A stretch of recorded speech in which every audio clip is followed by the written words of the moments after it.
በሽታ ይዞህ ሐኪም ያጣህ፣ ድህነት ይዞህ መውጫ ያጣህ፣ ትዳር አጣችሁ ባቡሩ ያለፋችሁ፣ ልጅ አጣችሁ መሐነን ብላችሁ ተስፋ የቆረጣችሁ፣ ማንኛውም የጨነቀህ ሰው ሁሉ ሁሉም በሮች ቢዘጉ አንድ በር ግን ክፍት ነው። ክፍት ነው ብቻ ሳይሆን ጉዳይህንም ማሟልተህ መመለስ ትችላለህ ከልብህ ከሆነ። እሱም ምንድነው? ወደ አላህ መጮህ። ወቃለ ረቡኩም ادعوني استجب لكم ان الذين يستكبرون عن عبادتي سيدخلون جهنم داخرين። ጌታችሁ እኔን ጥሩኝ ምላሽ ሰጣችኋለሁ ብሏል። እኔን ከማምለክ የሚኮሩ ሰዎች ተዋርደው ጀሃነም ይገባሉ ይላል። وإذا سألك عبادي عني فإني قريب أجيب دعوة الداع። ባሪያዎቼ ስለኔ የሚጠይቁህ ከሆነ ቅርብ ነኝ እኔ፣ እንዲሁ በጣም ሩቅ ሆንኩ አይምሰላቸው፣ የተጣሪን ጥሪም እቀበላለሁ ይላል። ኢማሙ ሻፊዒ ረሕመቱላሂ ዐለይህ አና አሕሚሉ ሀመ ዱዓ ወላ አሕሚሉ ሀመ ልእስትጃባ። እኔ ዱዓ የማድረግ ሐሳብ ነው በእኔ ላይ ያለብኝ፣ ዱዓውን የማሳካት ጭንቀት የለብኝም። እሱ የጌታ ባለ የአላህ ሱብሓነሁ ወተዓላ ነው ብለው ነው የገለጹት። አዎ አላህ ሱብሓነሁ ወተዓላ ደንቆሮ አይደለም፣ ሩቅ አይደለም። ኢነኩም ላ ተድዑነ አሰመ ወላ ጋኢበን ብለዋል ነብዩ ሰለላሁ ዐለይሂ ወሰለም። ኢነማ ተድዑነ ሰሚዐን በሲራን፣ የምትለምኑት ሰሚና ተመልካች የሆነ ጌታ ነው። ዱዓ ባይሆን የሚያስፈልጉት አዳቦች አሉ። አንደኛ አላህን ለምኜ አላጣም የሚል ቁርጠኛ አቋም ሊኖርህ ይገባል። ደግሞ አታጣም፣ አልጀዝሙ ብልኢጃባ። ሁለተኛ ትህትና ይፈልጋል። ለማኝ እንደ ቀማኛ አይፎክርም። ادعوا ربكم تضرعا وخفية ይላል። በመተናነስና ለምጥጥ ብለህ ስብርብር ብለህ ነው የምትለምነው። ሰው እንኳን ሲለምን እንዴት ትህትና ያስፈልገዋል? ሰው ከሰው ሲለምን ማለት ነው እንጂ ግርጭርጭ ሆኖ እየተሳደበ አይለምንም። ስለዚህ ትህትና ያስፈልጋል፣ ተዋዱዕ ያስፈልጋል።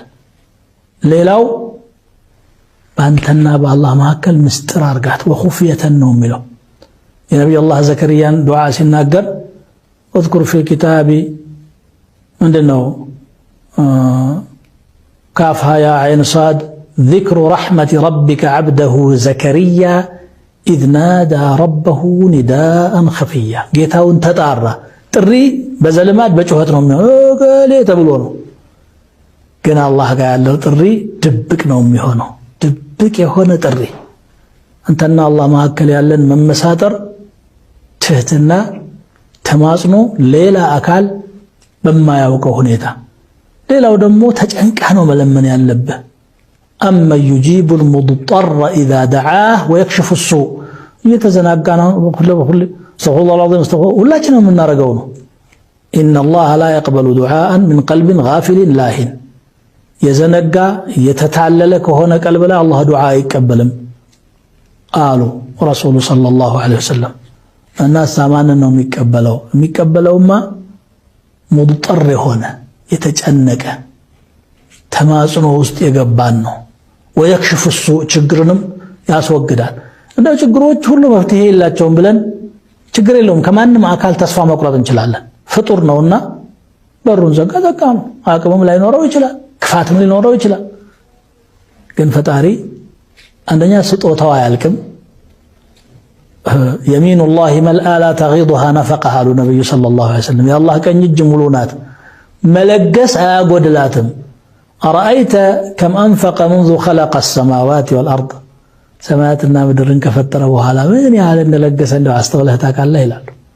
ይህን ሁሉ ለግሶ ምንም አልጎደለም። አጣኡሁ ከላም ወመንዑሁ ከላም። ሲሰጥም ቃል ነው የሚናገረው፣ ሲከለክልም እንደዚሁ ኩን ነው የሚለው ማለት ነው። ስለዚህ እንዲህ አይነት ተዝቆ ማያልቅ ድልብ ያለው ጌታ ረብል ዓለሚን እያለ እንዴት ተስፋ ትቆርጣለህ?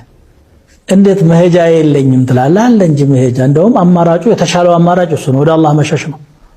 ስለዚህ ወንድሞቼ እህቶቼ በተለይ በዚህ በረመዳን ጾመኛ ሆናችሁ ዱዓ በሩ ክፍት ስለሚሆን ዱዓ ላይ ተሻሙ። ያለፈ ወንጀላችንን አላህ እንዲምረን የወደፊት ሐያታችንን እሱ በሚወደው መልኩ እንዲያኖረን ሐላል ሪዝቅ እንዲሰጠን ከሐራም እንዲጠብቀን ብቻ ሐጃ ቆጥረን አንዘልቅም።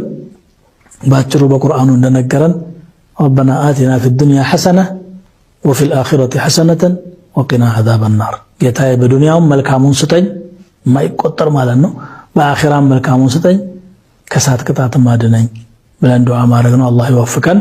ወሰላሙ አለይኩም።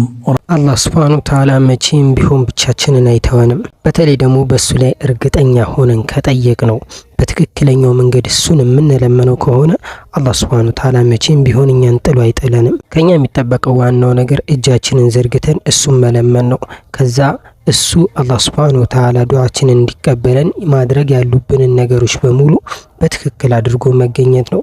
ከዛ በኋላ ዱዓውን የማሳካት ነገሮችን የማስተካከሉን ኃላፊነት አላህ ሱብሓነሁ ወተዓላ ይወስዳል። ምናልባትም ዱዓ አድርገን ያህ ዱዓ ባይሳካልን እንኳን ያህን ዱዓ ያላደረገልን ዋነኛና ትልቁ ምክንያት ለኛ አስቡ ሊሆን ይችላልና ተስፋ መቁረጥ የለብንም።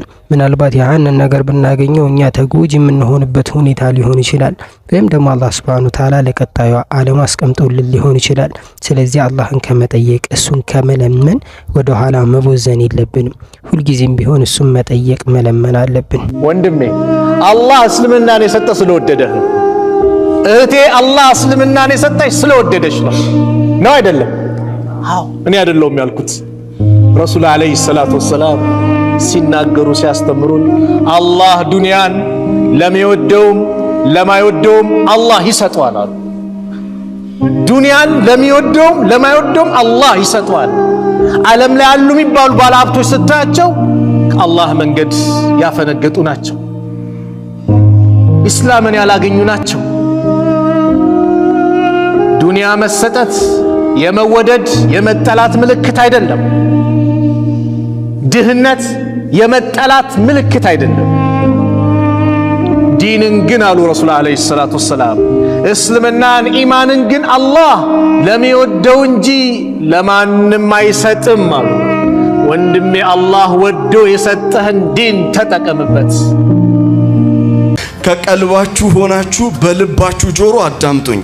እስላማዊ ማህበረሰብ ጠንካራ ትውልድ እንዲፈጠር በአላህ ላይ ኢማን ያለው ትውልድ መፈጠር አለበት።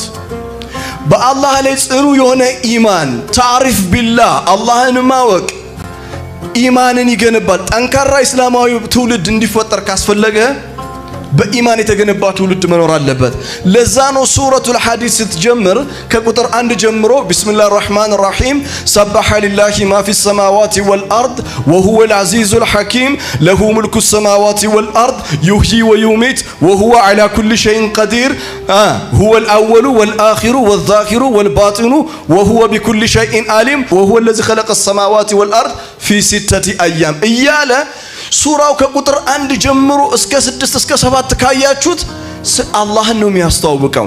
አልሱራ ተርሱኽ አልኢማን ቢላህ ፊ ቁሉቢል ሙእሚኒን በአማኞች ልቦና ውስጥ አላህ ማን ነው የሚለውን እምነት ኢማን በውስጣችን ታሰርጻለች። ለምን?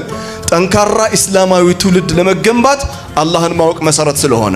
እኔ ባሪያዬ በጠረጠረኝ ላይ ይገኛለሁ فليظن بي ما شاء በእኔ ያሻውን ይጠርጥራል አላህ። እኔ ባሪያዬ በጠረጠረኝ ላይ ያለው አላህ ላይ መልካምን ተስፋ መሰነቅ ትልቅ መንዚላ ነው፣ ትልቅ ደረጃ ነው። አላህ ሱብሓነሁ ወተዓላ በሰማነው የምንጠቀም ሰዎች ያድርገን። ይሄ ቪዲዮ ጠቃሚ ነው ብላችሁ ካሰባችሁ ለሌሎች እህት ወንድሞቻችሁ እንዲዳረስ ላይክ እንዲሁም ሼር በማድረግ የአጅሩ ተካፋይ መሆን ትችላላችሁ። ለቻናላችን አዲስ የሆናችሁ ሰዎች ካላችሁ ደግሞ ሰብስክራይብ በማድረግ ቤተሰብ መሆን ትችላላችሁ። የቴሌግራም ቻናል ሊንካችን ዲስክሪፕሽን ላይ እንዲሁም ስክሪኑ ላይ የምትመለከቱት ነው። ገብታችሁ ፎሎ ማድረጋችሁን አትርሱ።